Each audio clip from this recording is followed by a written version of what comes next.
ఆదికాండం 2వ అధ్యాయంలో ఉంటుంది, భూమి నుంచి తేమ వచ్చి చెట్లను తడుపుతుందంట.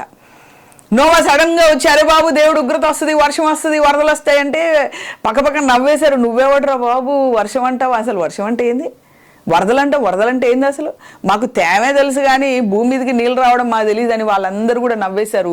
ఇప్పుడు కూడా చాలా మంది నవ్వుతారు, యేసుక్రీస్తు అంటే మధ్యాకాశంలోకి వస్తారంటే, వీళ్ళు వెళ్ళిపోతారంటే, ఏడు మీ దేవుడు ఎక్కడి నుంచి వస్తున్నారని ఎగతాళి చేస్తారు. చేసుకోండి, నో ప్రాబ్లం. అప్పుడు నోవా కాలంలో కూడా చేశారు ఎగతాళి, మీరు కూడా చేసుకోండి, ప్రాబ్లమే లేదు. ఎంత చేసుకుంటారో చేసుకోండి, మేమేం బాధపడం కోప్పడం. హ్యాపీగా మా వాక్యం మాకు చాలా క్లియర్గా చెప్తుంది. అది లోకానికి వెరితనంగానే ఉంటుంది, అది లోకానికి మర్మము, అది లోకానికి అర్థం కాదు. క్రీస్తును విశ్వసించిన వాళ్ళకు పరిశుద్ధాత్మ ద్వారా బయలుపరచబడే విషయము.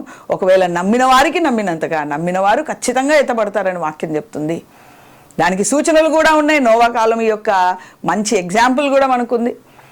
సో ఇవన్నీ ఉన్నాయి కాబట్టి ఈ వాక్యం ఎంత బ్యూటిఫుల్గా, భూమి మీదకి ఉగ్రత వస్తుంది, ఆ ఉగ్రత నుంచి తప్పించుకోవాలంటే యేసుక్రీస్తు ద్వారానే జరుగుతుంది.